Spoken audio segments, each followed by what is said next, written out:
Cualito, Nali, buenos días. Hoy en día, hoy estamos con los alumnos, los más chiquitos de todos, recién nacidos. Véanle las caritas, o sea, acaban de nacer, acaban de salir. O sea, todavía no salen, así se dicen, ay, vamos a tomar electros, hoy ya todos acaban de nacer chiquitititos. Y ellos tienen un montón de preguntas de investigación nuevas, novedosas y nuevas maneras de ver la medicina. Entonces está padrísimo esta. Y entonces hoy vamos a ver normalidad y mediciones, ¿no? Entonces, la UNAM dejó alguna tarea que Rodrigo nos va a presentar a continuación. Entonces, hoy el tema va a ser al respecto. Y recuerden que hasta el final hacemos una clase chiquititita de estas mediciones y un fragmento chiquititito, si es que no dejan de verlo hasta el final. ¡Ja! ¿No? Son como los créditos son como los créditos de los Avengers. Ah, Rodrigo, no te gustan los Avengers, ¿no? Tú eres totalmente DC. ¿Sí? Tú eres Superman y Robin, ¿no? Batman y Robin. Ah, yo soy totalmente Avenger. Totalmente. Vivan los Avengers. Ok, venga, Rodrigo. A ver, voy. Oye, ¿por qué Superman se muere y vuelve a revivir? O sea, ¿qué le pasa? ¿Por qué?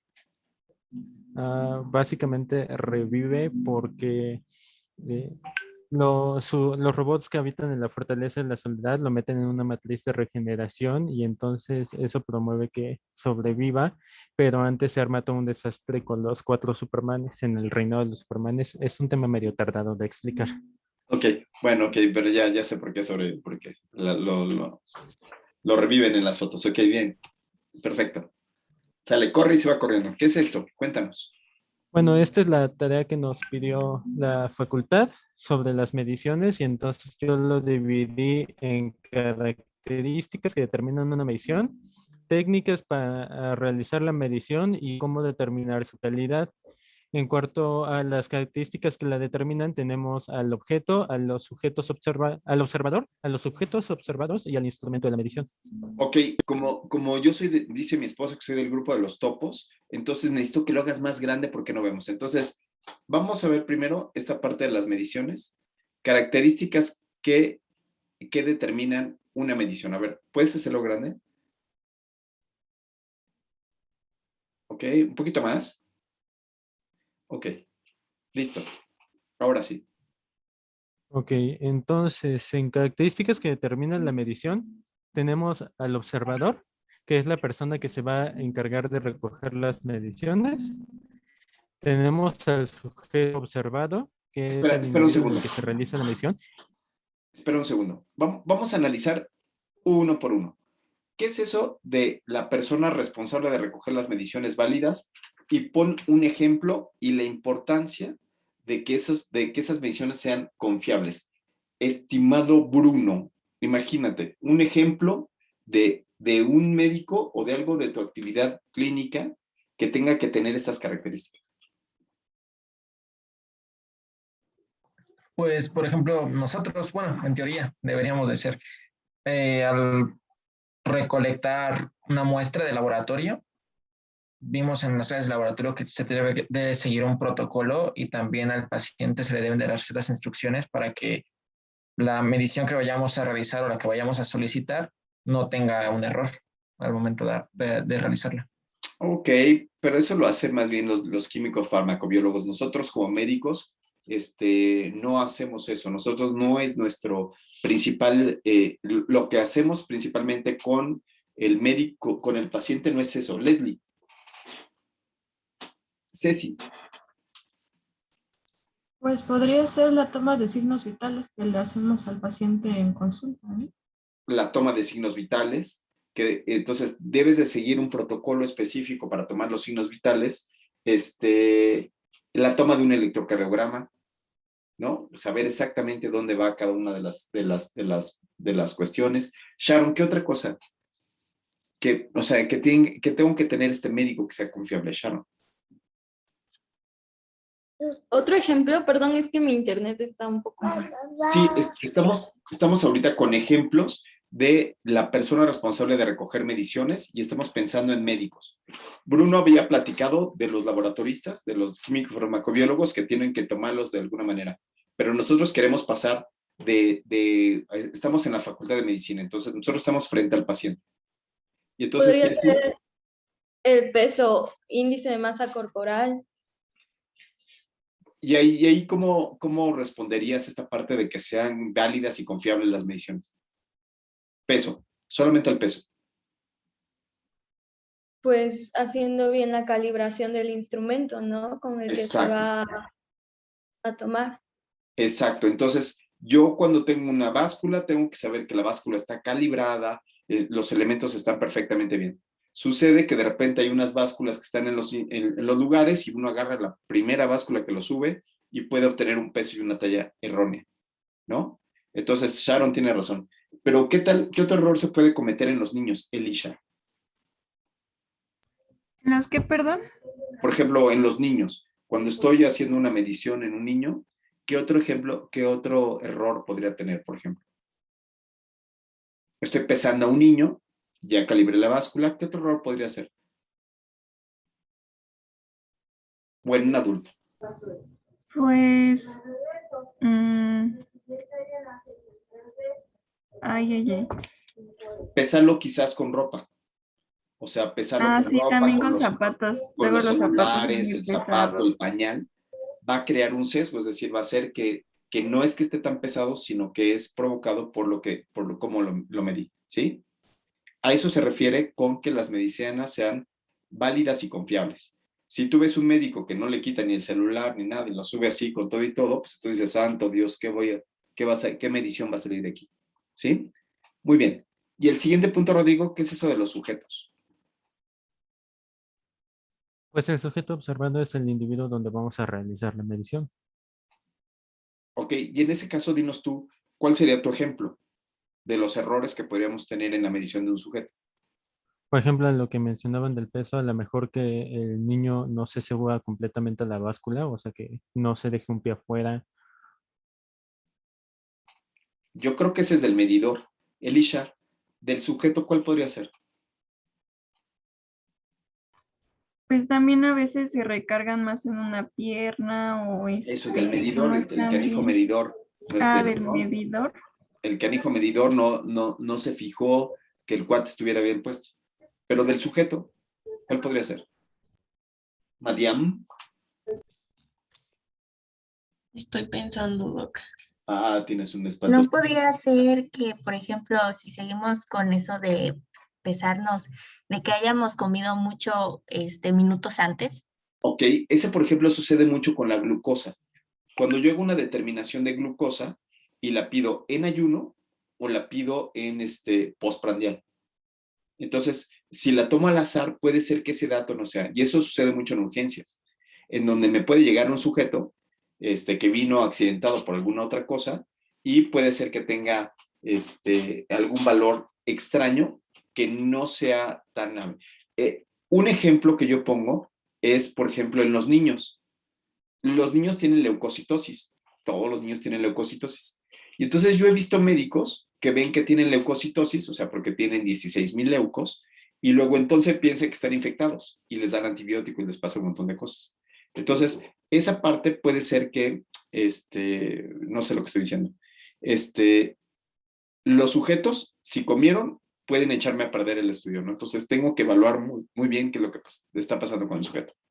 La que sigue, estimado Rodrigo.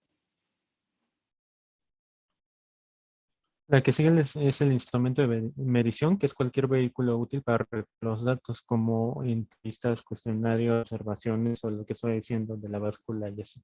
Ok, la báscula ya la entendemos muy bien, ¿no? Tiene que estar bien calibrada, ¿no? Andrea, ¿pero qué otros instrumentos conoces que a veces no están tan bien calibrados? Los baumanómetros. Los Podría vamos. ser que no sabemos cómo manejarlo o desinflarlo adecuadamente. Ok, los vamos. Isabelita.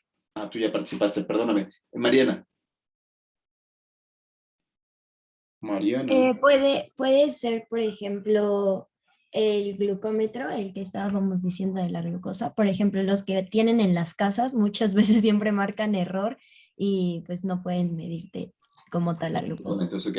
Y ahora cosas clínicas, Fer. Ahora cosas clínicas, Fer. Fernanda. Ay. Hola. ¿Puede repetir la pregunta? ¿Sí me oye? Sí, sí te escuchamos. Estamos en instrumentos de medición. Ok.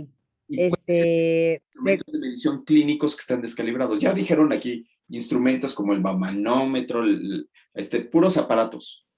Pero ahora pensemos cosas clínicas. ¿Qué instrumento de medición clínica conoces? Fer. Puede ser a veces como ay,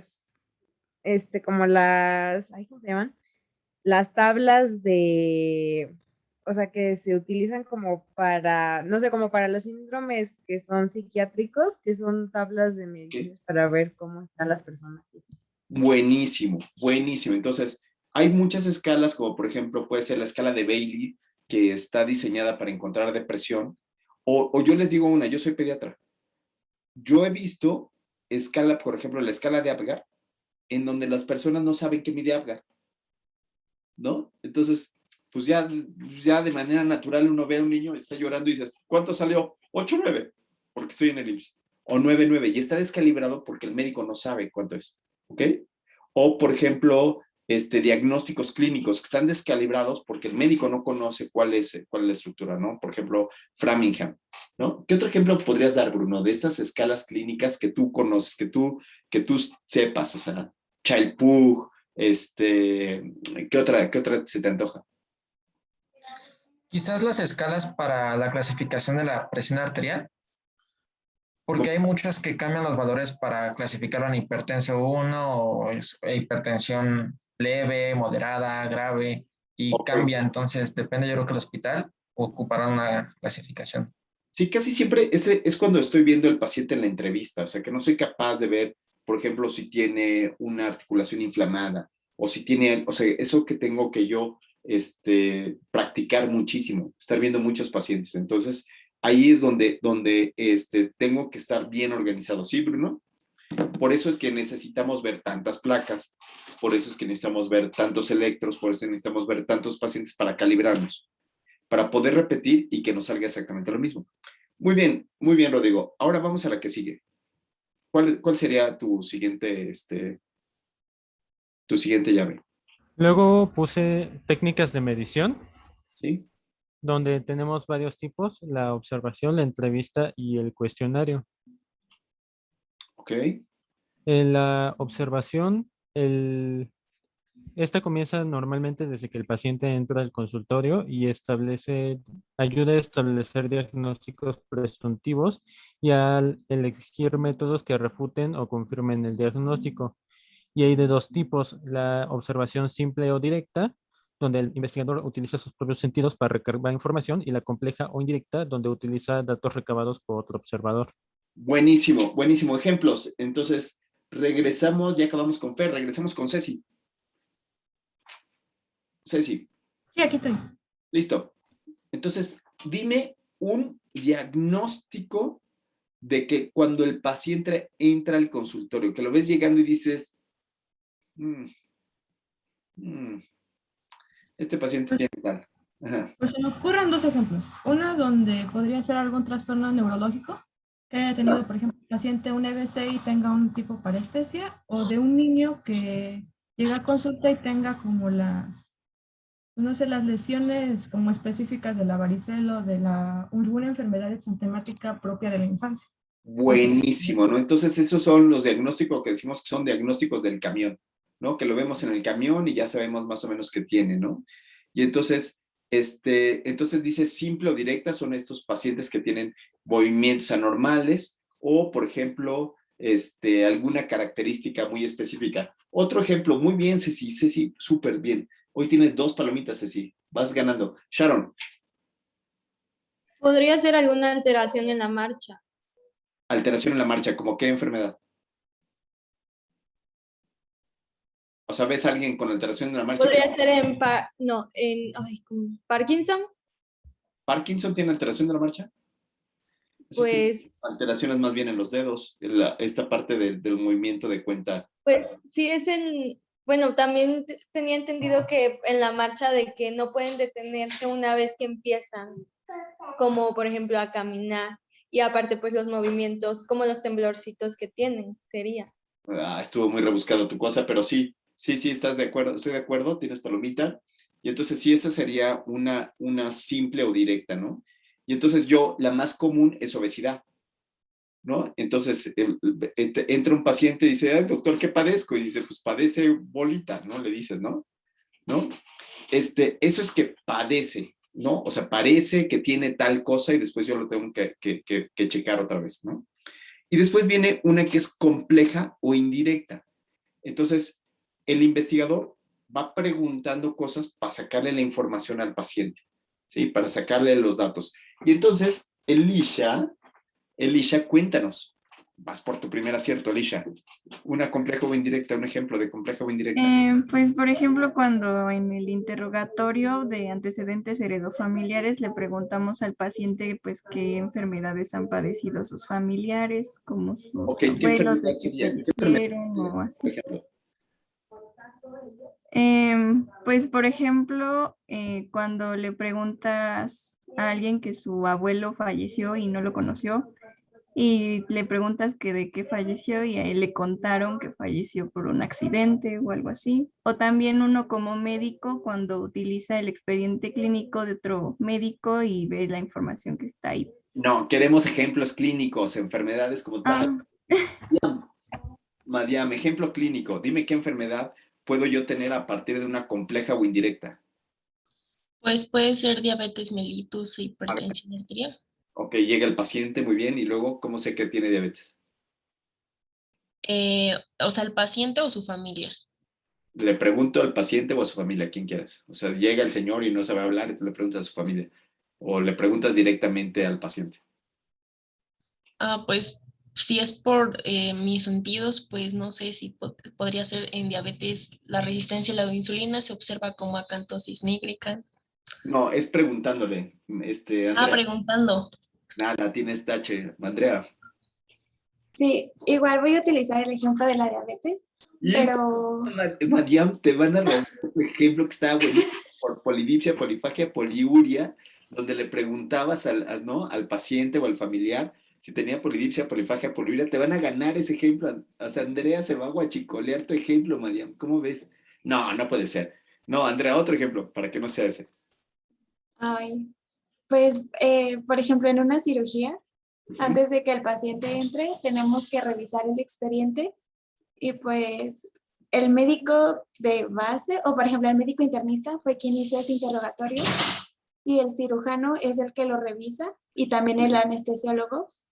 Dame un ejemplo. Clínico, porque así no, eso fue lo que le pasó a Elisha. No puso ejemplo clínico, ¿verdad, Eli? Eli así fue así. Ay, es que puede ser cualquiera, puede ser, no sé, ¿no? Isabelita. Ay, pues yo el ejemplo que pienso es de un dolor neuropático. Dolor neuropático. ¿Secundario de qué? Pues porque tiene un herpes zóster. ¿Y qué le preguntarías? Pues es que lo que se caracteriza mucho del dolor neuropático es que, por ejemplo, pues es causado por una lesión, ¿no? En el cerebro. Entonces, lo que yo le preguntaría es si por ejemplo, el dolor que siente ha sido calmado fue calmado con analgésicos antiinflamatorios. Okay. Y ya si me dice que no, pues ya diría, ok, entonces pues no es como una lesión como una lesión, pues en un órgano, no, en el cuerpo, por así decirlo, y ya así, espere, y ya entonces, pues le preguntaría si ha tomado algún otro. Mira la cara de todos así, ay, no, estuvo muy complejo tu ejemplo, estuvo muy complejo, ¿no? Mira, María me está así de, no. ¿Qué parece? Espere. Sí, no, ya. Ya, ¿que ya no le gustó? No, está muy rebuscado en tu ejemplo. ¿Qué te parece, por ejemplo, la mamá que trae al niño y tiene fiebre? motivo de consulta, tiene fiebre. Y entonces tú empiezas a interrogar a la mamá y le empiezas a decir, oiga señora, ¿y cuántas veces ha ido al baño? ¡Ah! Fíjese que ha tenido diarrea desde ayer, empezó con diarrea y tiene 5 evacuaciones diarreicas. Y además de eso tuvo fiebre. Y tú empiezas a integrar fiebre más evacuaciones diarreicas, ¿no? Y entonces puedes integrar, por ejemplo, gastroenteritis probablemente infecciosa, ¿sí? Entonces vas integrando con lo que te va respondiendo. Oiga, ¿y cuándo empezó? Ah, y empezó hace 2 días. Perfecto, es aguda. Infección, gastroenteritis, probablemente infecciosa, aguda, ¿no? Oiga, ¿y empezó a tener moquito en la nariz? Sí, perfecto. Entonces tengo gastroenteritis, probablemente infecciosa, probablemente aguda, probablemente viral.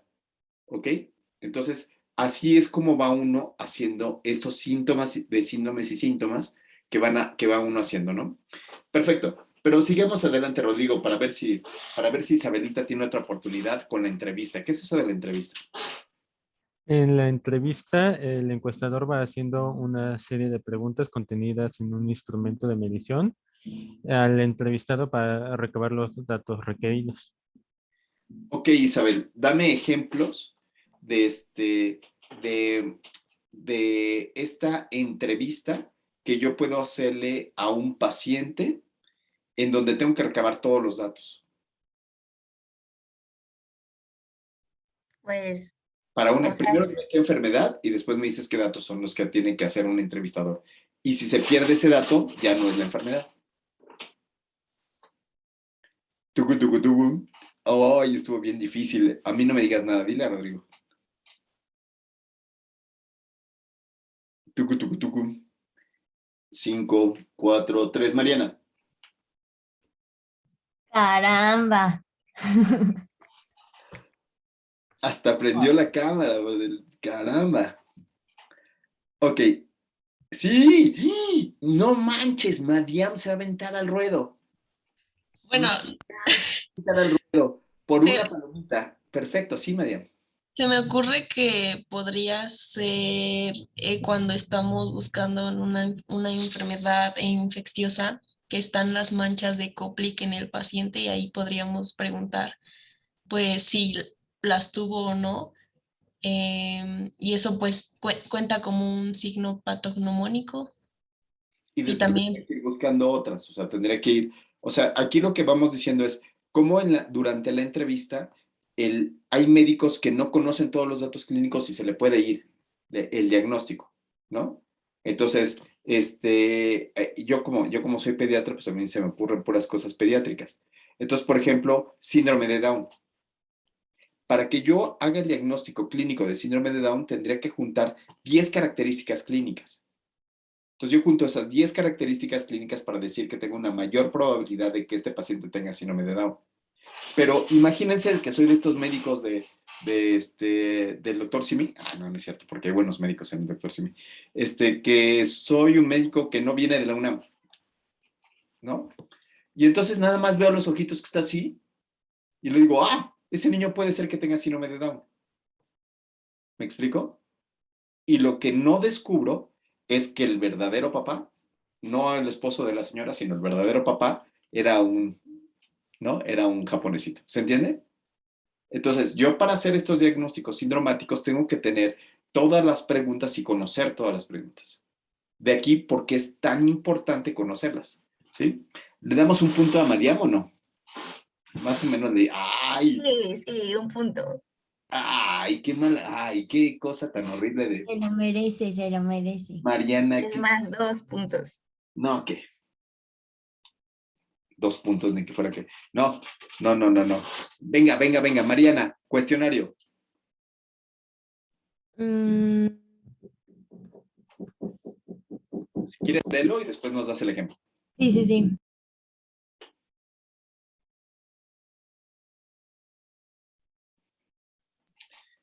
Pues justo no sé si, por ejemplo, pueda volver a ser factible el ejemplo de psiquiatría de las encuestas, aunque en realidad esas encuestas generalmente las hace el doctor, entonces no es como que le des el cuestionario al entrevistado, o sea, al paciente y él lo conteste. Ok, ¿qué otro ejemplo? Entonces, ese no queda, ¿no? Ese no quedaría, podría ser, por ejemplo, Fer, Pues uno es el de la depresión, porque luego sí o sea, ellos llenan como, ¿cómo te sientes? Bien, mal, a veces sí, o sea, a veces sí tienes ganas de levantarte, a veces no, y ellos lo llenan. esperen un segundo porque alguien levantó la mano. Era yo, pero también iba a decir lo de la depresión. Me ganaron. Te ganaron, Elisha. Muy bien. Ok. Bueno, buenísimo. Entonces, casi siempre es cuando tú le das a una persona para que responda, ¿no? Por ejemplo, yo los que me acuerdo son, por ejemplo, los de dieta. Entonces, yo en dieta puedo decir, como tacos, como uvas, no tomo refrescos y tomo refresco. Entonces, estos cuestionarios, deben de ser, esos cuestionarios son para uno mismo, ¿no? Y entonces casi siempre tienen que ver con una respuesta que yo no quiero decirle adelante del paciente, del médico, ¿no? Por ejemplo, es así, el casi, oiga, ¿y usted tiene infección de vías urinarias? ¿Tiene verrugas en el... Y entonces, pues te da vergüenza y dices, ay, no. Pero sí es más fácil ponerlo en el cuestionario, ¿no? Entonces, a veces para eso funciona. Muy bien. Rodrigo, seguimos adelante. Ok, luego puse las formas en las que se evalúa la calidad de la medición y tenemos dos parámetros. El primero, bueno, estos dos son la confiabilidad y la validez. En la confiabilidad se pregunta qué tan reproducible es la prueba. Y entonces en la confiabilidad nos pueden intervenir fuentes de error aleatorio, o sea, del azar, y tenemos elementos para evaluarla. Ok, nos quedamos con la mismísima Mariana. Venga, fuentes de error aleatorio, o sea, al azar, en el observador. Ejemplo. Tugu. Mariana a la 1. ay no, espere. Mariana a las 2. Tacha Mariana. Fer. Pues, ay, es que sé que es muy repetitivo, pero o sea, igual, por ejemplo, para los diagnósticos de depresión y todo eso, pues las mediciones las hace el psiquiatra y el diagnóstico pues lo hace el mismo psiquiatra, ¿no? Ok, y se puede uno sesgar muchísimo, ¿no? Uno puede estar muy sesgado, uno porque no ha visto casos de depresión, o otra vez porque uno es ser humano y asocia mucho las cosas que puede ocurrir, o sea, que se parece mucho a un familiar y entonces uno cambia el diagnóstico. Sí, Mariana. Entonces, por eso hay que tener cosas muy, muy estrictas. Isabelita, por favor. Yo, otro ejemplo que también se me ocurre es cuando tenemos que evaluar rayos X y, por ejemplo, si no sabemos cómo se ve una radiografía normal, pues entonces todo nos va a parecer anormal y pues ahí sería como algo, pues pues lo que alteraría pues el resultado, ¿no? Claro, y fíjate que, por ejemplo, ha sucedido mucho que médicos que han visto muchas placas, de repente hacen el estilo de ver placas así, ¿no? Entonces, agarran, no la ven detenidamente, sino nada más lanzan diagnósticos así, que les decimos nosotros de ventanoscopio, ¿no? O sea, lo ven a la ventana y dicen, ay, mira, qué barbaridad. No, sí tiene o no tiene. Entonces, puede ser que nos saltemos los datos y hagamos esos diagnósticos erróneos por culpa de una mala observación. Buenísima, Isabelita. Uy, te está recuperando. Te está recuperando. Muy bien. La técnica de instrumento de medición, estimadísimo Bruno.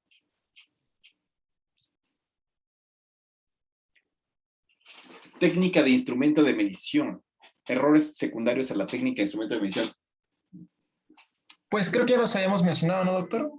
A ver, La mala calibración de los instrumentos como el Bauma, factores ambientales. Ok. Espera, un segundo. Porque tengo una punta. La caducidad de los reactivos.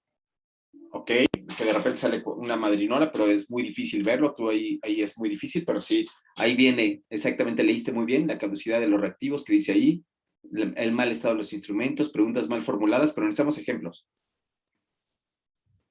Ceci, vas por tu tercera palomita, no manches, te vas a Pues, pues no sé, se me ocurre, por ejemplo, las básculas. Por ejemplo, si vamos a ir a un pueblo a medir a toda la población, ¿no? En un estudio y tenemos que medirlos, bueno, pesarlos en una báscula, pero llevamos una báscula portátil y no hay un lugar donde podamos ponerla. No, no, no. Estos son factores que pueden ser ambientales. El ejemplo clásico es la saturación, la oximetría de pulso. No es lo mismo la oximetría de pulso que yo tengo aquí en la Ciudad de México, donde la presión parcial de oxígeno es tal que estamos entre 92 y 94, que la que puedo tener a la altura del mar. ¿Sí? Entonces, esta técnica de medición, tengo que estar pensando que puede tener estos errores provocados por donde lo esté midiendo. ¿Sí? Y en algunas otras ocasiones, por ejemplo, con ultrasonidos, se tiene que calibrar por la temperatura. Entonces, te dan unos calibradores para calibrar por temperatura. ¿Sí? Pero, estimada Sharon, este es tu momento de gloria, Sharon. Este es el momento de ganar. Este es el momento de tu tercera palomita, Sharon. El sujeto observado. Variaciones biológicas intrínsecas de los sujetos observados. Podría ser, no sé, mayor predisposición a alguna enfermedad por la edad o el sexo. A ver, un ejemplo, estimada Elisha. Ejemplo clínico. Vamos, Elisha, tú puedes. Porque siempre que me preguntan mi cabeza se pone en blanco. Pero pues podría ser, por ejemplo, cuando vamos a tomar una toma de muestra de sangre y la persona está muy nerviosa o Ok. o le da pues ansiedad y se pone, pues se genera vasoconstricción y no le puedes encontrar la vena o saca muy poca cantidad de muestra. Buenísimo. O puede ser que tenga la frecuencia cardíaca elevada, pero por el efecto, o la presión arterial elevada, por el ejemplo, el efecto de la bata blanca, ¿no? Hipertensión por la bata blanca, nada más por el puro miedo, ¿no? Sí. Ay, aquí alguien tenía la mano levantada por un punto. ¿Quién era? Se me fue. Yo, pero también iba a decir lo de la presión arterial. Venga, otro ejemplo, Jocelyn, tú puedes. Sí, también, bueno, de la frecuencia cardíaca, pero yo estaba pensando más en algún atleta que la podemos encontrar elevada y eso es normal porque realizan ejercicio. Jocelyn, no estabas integrada en el equipo, pero esa es una respuesta correcta. La frecuencia cardíaca que tenga un atleta es distinta a un cuate que no hace nada, ¿no? O sea, que nada más se dedica a picarse los ojos todo el día, ¿no? Sin hacer ejercicio. Muy bien, bravo, muy bien. Entonces, tengo que tomar en cuenta esas características para poder llevarlo a cabo eso, ¿no? Lo mismo sucede para sujetos fumadores que van a tener quizás glóbulos rojos más altos, ¿no? Porque ya está teniendo una alteración, o sujetos que sean escaladores, que tienen otra. Muy bien. La que sigue, estimado Rodrigo. Ok, después tenemos los parámetros para evaluar la confiabilidad de la medición. Y en estos encontramos la repetibilidad y las concordancias intraobservador e interobservador. Ok, Rodrigo. Este es tu momento de gloria. Cuéntame de la repetibilidad. Ah, no es cierto, Mariana. Te ganó Mariana por 1 centímetro.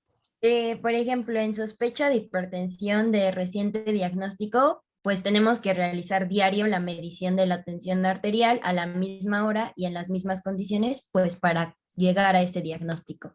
Ok, pero cuando habla de la repetibilidad para decir que la observación está bien hecha, estoy diciendo que yo tengo que repetir la misma acción varias veces para poder yo saber que yo estoy bien calibrado. Para que yo sepa que yo estoy bien calibrado. El ejemplo sería, tengo un paciente con soplo, lo escucho una vez y pongo en la libreta, tiene soplo. Me espero un ratito y vuelvo a checarlo, o sea, para saber que yo estoy bien calibrado, ¿sí? O sea, que yo puedo obtener esta parte repetible, pero lo que tú dijiste es cierto. En un paciente que tiene TA, o sea, hipertensión arterial, entonces tendré que medírsela varias veces para poder hacer el diagnóstico, para ver si es en la noche, en la mañana, etcétera, etcétera, etcétera. Otro ejemplo de repetibilidad, estimado Rodrigo, ¿qué te parece con electros o con placas de rayos X? A ver si funciona. Sí, pues Yo diría que con electros, porque las placas sería como exponerle mucha radiación, pero con los electros sería que si se lo hacemos, por ejemplo, un día, todos los días durante una semana y no desarrollado una patología. No es eso lo que estamos diciendo. La repetibilidad del individuo, del observador. Aquí queremos evaluar al observador, no a lo que había dicho Mariana, que había sido para TEA, un ejemplo, sino aquí queremos hablar solamente del observador. ¿Y por qué el observador tendría que estar bien calibrado? Y ahí le voy a dar la palabra a Jocelyn, que creo que llegó tarde a la clase y por eso no la tomé en cuenta. Sí, llegué un poco tarde, doctor. Y además llega tarde y con la cámara apagada, Mariana, o sea, qué barbaridad. Venga, Jocelyn, tú puedes. ¿Por qué es tan importante esta repetibilidad en la medicina? Pues, Sí, Mariana. No, Mariana dice así, pero no sé si levantó la mano.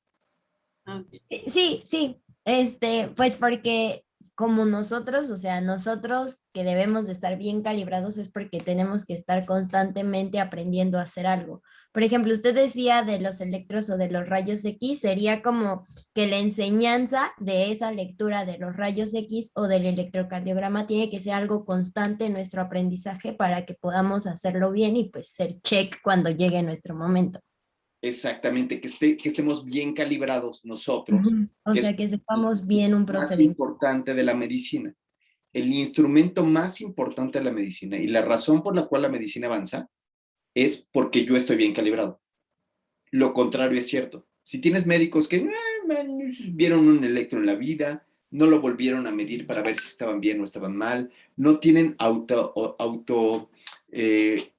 autocensura o no tienen una crítica, entonces pueden decir, pues yo ya lo sé ver, yo ya sé.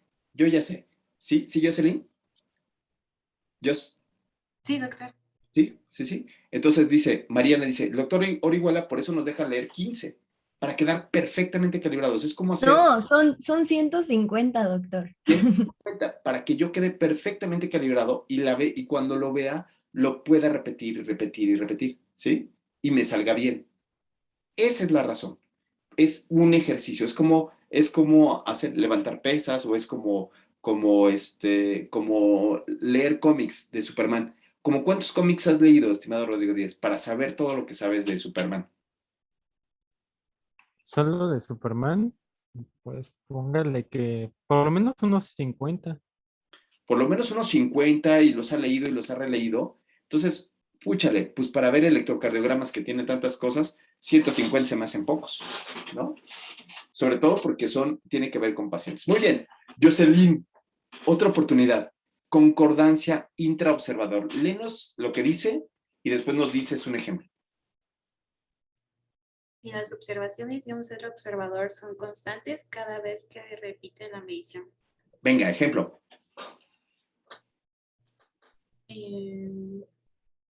No sé, bueno, se me ocurre igual lo de las 150 radiografías de tórax. Que pues, cada vez que las vamos a interpretar, pues vamos a mejorar esta calibración. No. Fer, fíjate muy bien, lo que dice Jocelyn es, yo leo 150. Eso es lo que dice Jocelyn. Aquí, lo que estamos buscando no son las 150. ¿Qué estamos buscando? Más bien estamos buscando ver lo mismo, ¿no? Sharon Vergel, por favor. Sharon Vergel. Podría ser, bueno, yo creo que lo que se está buscando ahí es aprender a hacerlo y a leerlo. Por ejemplo, pues un electrocardiograma, no sé si me explico. No, fue lo mismo que dijo Jocelyn, o sea, Jocelyn y tú dicen aprender a leer electros, aprender a leer placas en general. Y aquí no es aprender a leer placas o electros. Aquí dice si las observadoras de un solo observador son constantes cada vez que se repite una medición. Madiam. Pues podría ser que yo como estudiante, por ejemplo, estoy aprendiendo a interpretar, no sé, una radiografía de tórax en la que tengo que ver, no sé, una telectasia, por ejemplo, y me aprendo como todos los signos y síntomas, bueno, todos los signos que tengo que encontrar en la radiografía y lo veo y digo, ah, esto es atelectasia, y después me vuelven a mostrar, bueno, cuando ya voy agarrando como más práctica, yo misma vuelvo a interpretar La otra, misma placa. ajá, la misma La placa y vuelvo a misma llegar a la placa de misma conclusión. atelectasia y vuelves a decir que esa placa tiene atelectasia, ¿sí? Ujú. Aquí la idea es, ya dije que tiene atelectasia, la dejo ahí, me espero una semana y vuelvo a leer la misma placa y vuelvo a decir que esa tiene atelectasia. Ese es intraobservador, donde yo mismo estoy diciendo que yo repito lo mismo, ¿sale? Ay, Madiam tiene 2 palomitas. Muy bien. Ahora sigue la interobservador y sigue ahora Bruno. Interobservador. Sigue Bruno. Sí, doctor. Es lo que platicábamos la clase pasada, creo, con eso del coeficiente kappa. Que, por ejemplo, si yo veo un electro y diagnostico, no sé, tiene isquemia cardíaca del ventrículo izquierdo, y luego lo revisa Rodrigo, que también concuerda. Y luego usted y así. Bravo, bravo, bravo, bravo. Muy bien, Bruno. Muy bien, Bruno. Seguimos con la que sigue. Bravo. Entonces, interobservador es yo con yo mismo. Yo vi la placa y hago el mismo diagnóstico. Interobservador es yo, Bruno con Rodrigo. Yo con otra persona. Yo con el profesor. Muy bien. Después sigue, ¿cuál otra sigue, estimado Rodrigo? De evaluación de la confiabilidad de la prueba ya eran todos. Ok. Y entonces luego Después dice afectada por sesgos o errores sistemáticos. ajá, para la validez o exactitud de la prueba. Ah, ya, perfecto. Sí. Muy bien. Ok.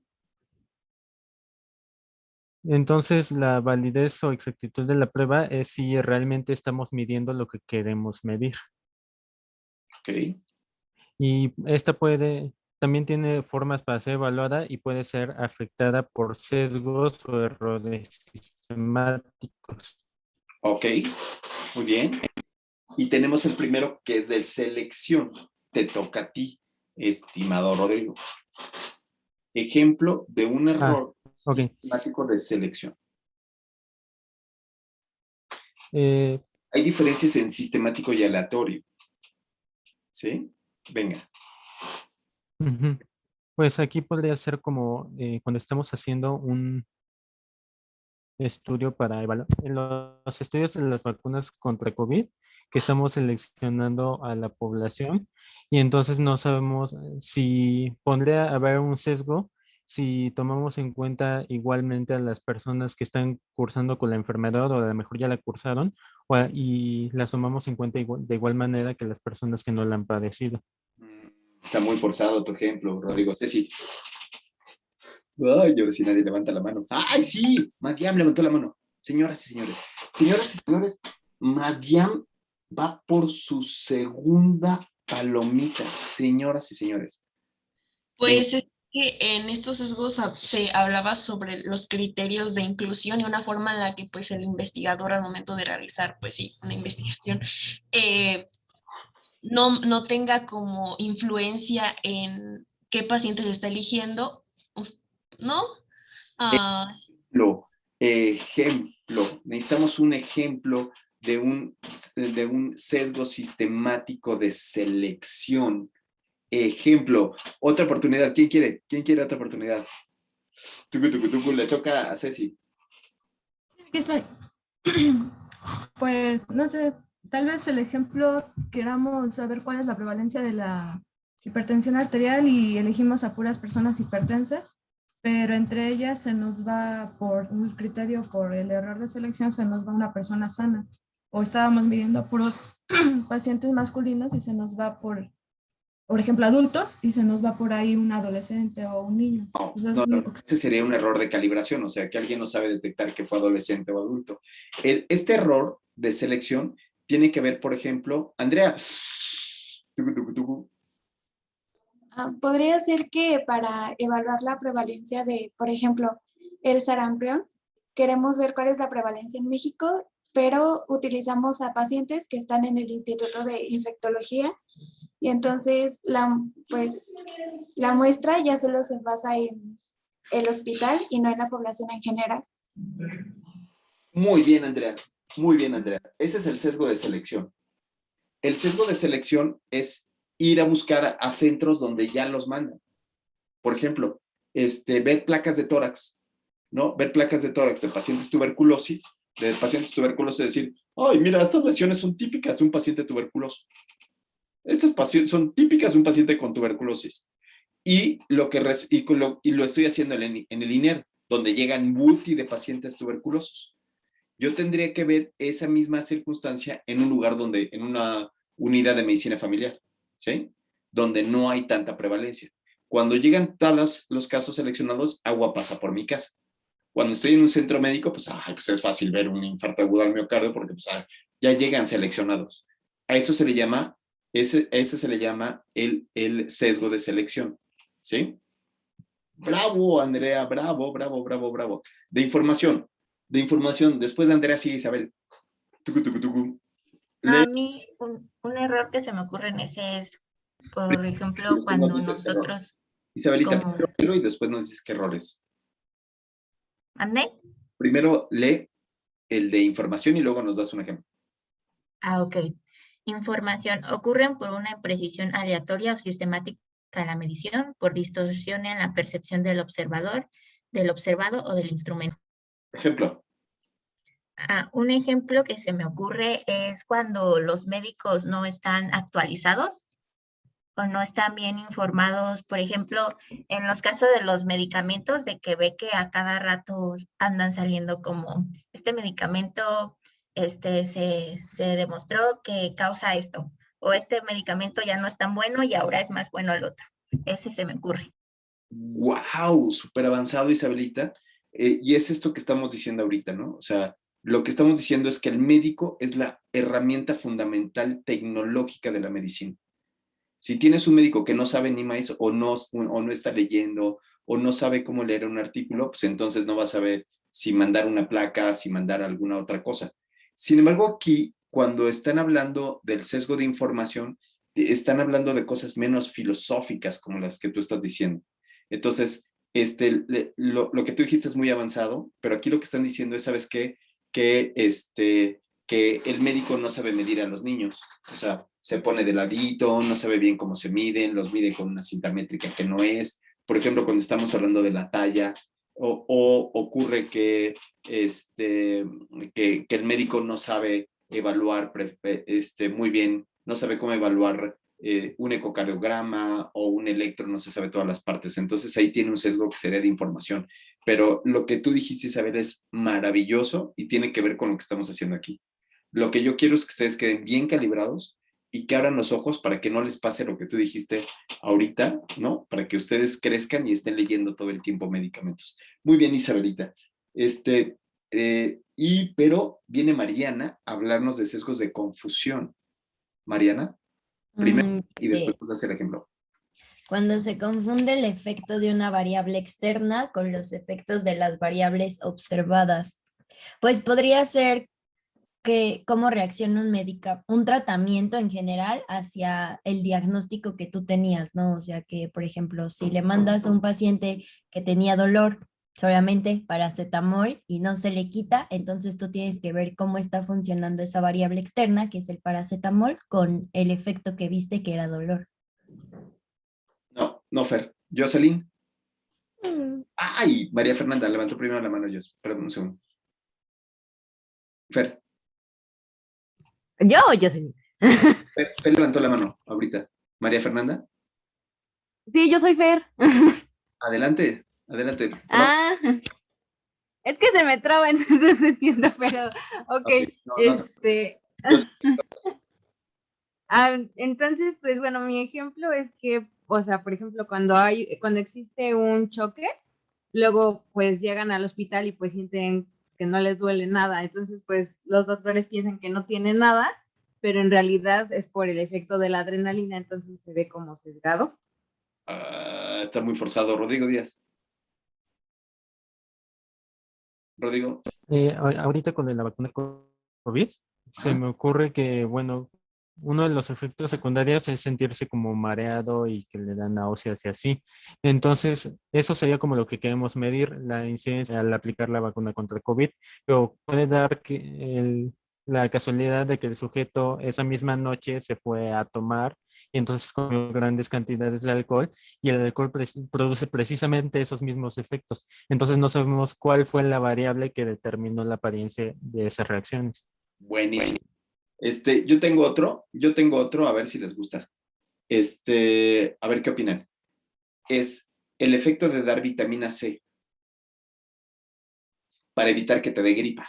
Entonces las mamás dicen, ay, tómate tu vitamina C. Y entonces no le da gripa porque estuvo en el confinamiento, no le da gripa por puro azar y las mamás dicen, ay, ¿ya ven? O sea, fue por la vitamina C, ¿no? Te sentiste mejor. Yo tengo muchos niños y a los niños les ponen, cuando se pegan, les ponen árnica, ¿no? Y entonces dicen, ay, el árnica es re bueno para los golpes. ¿Por qué? Porque es que yo le pongo y el niño deja de llorar. Pues sí, deja de llorar quizás por el efecto placebo que de repente tienen algunos medicamentos, ¿no? Entonces, de repente tomamos cosas que tienen este efecto en donde hay muchas variables externas que significan que ya me vieron y entonces ya hasta me siento mejor, ¿no? Entonces, sí queda claro todos estos datos de confusión que pueden estar alrededor de una variable, ¿ok? ¿Sí? Listo. Seguimos rápidamente, porque si no, no vamos a acabar, Dios mío santo. Ya se nos está acabando. Ya nada más vamos a ver si hay alguno que ya nada más quedan estos tres, ¿verdad? Que sería, que tienen que ver con los estudios de proceso, donde se habla de el innovador contra el estándar de oro.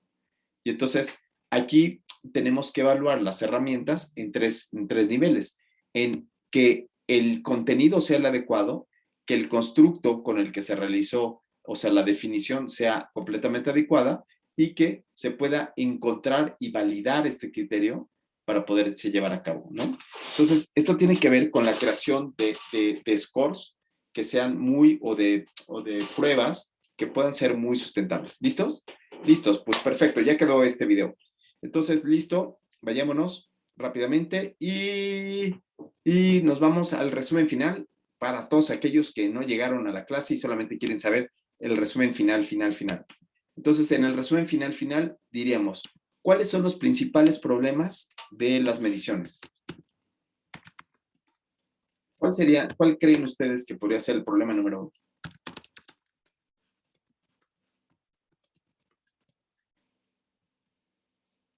Bruno. ¿Error en la técnica? Ok, sí. Ok, ¿y el error en la técnica qué podría ser? La calibración, ¿qué otro podría ser? No tener los conocimientos necesarios. Ay, eres lo máximo del mundo, Mariana, ¿no? Soy Isabel. Ay, Isabel, perdón, es que no levantaste la mano, nada más hablaste, sí, entonces no pude ver. Discúlpame, Isabelita. El error fundamental es médico descalibrado. El médico que no trabajó en su calibración.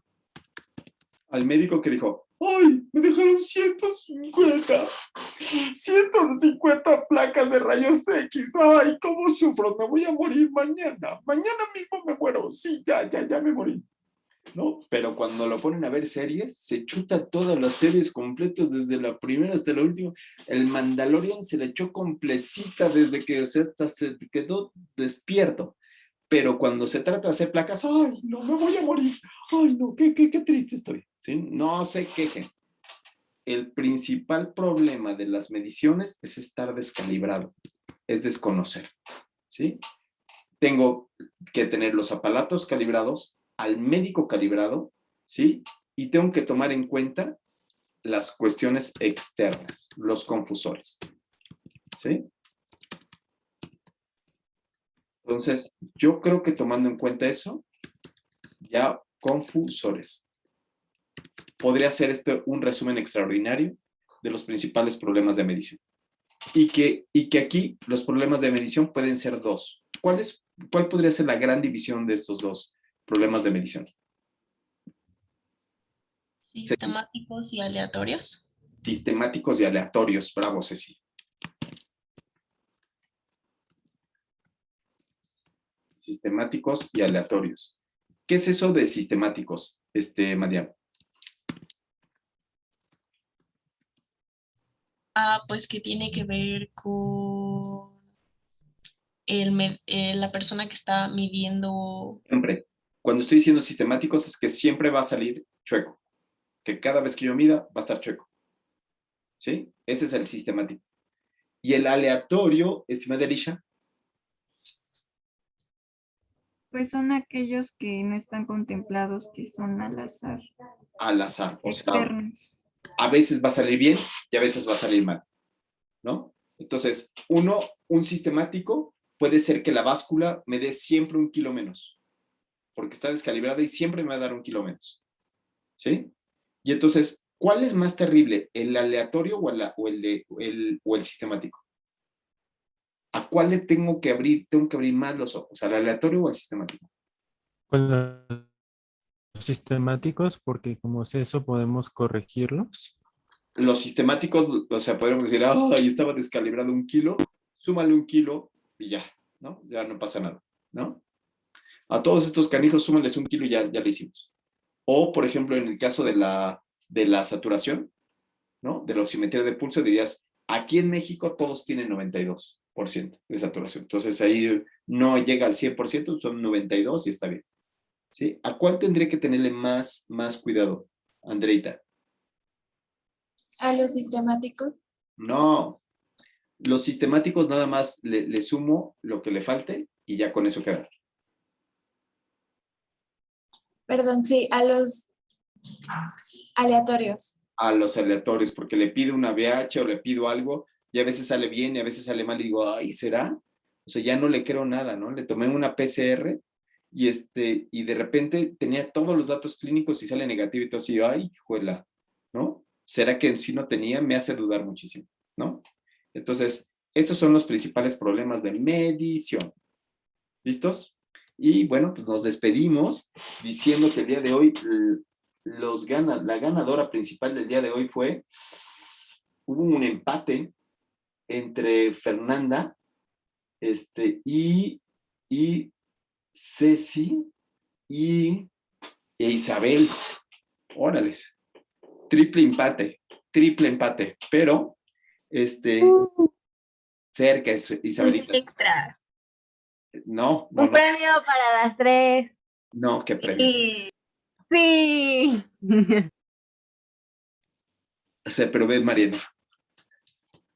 No, nada más hay premio para Rodrigo que nos presentó su tarea. No, punto 5 de... No. Nos vemos. Nos vemos para la próxima hora, que vamos a ver ahora normalidad. ¿Sale? No se vayan y solamente dejo de grabar.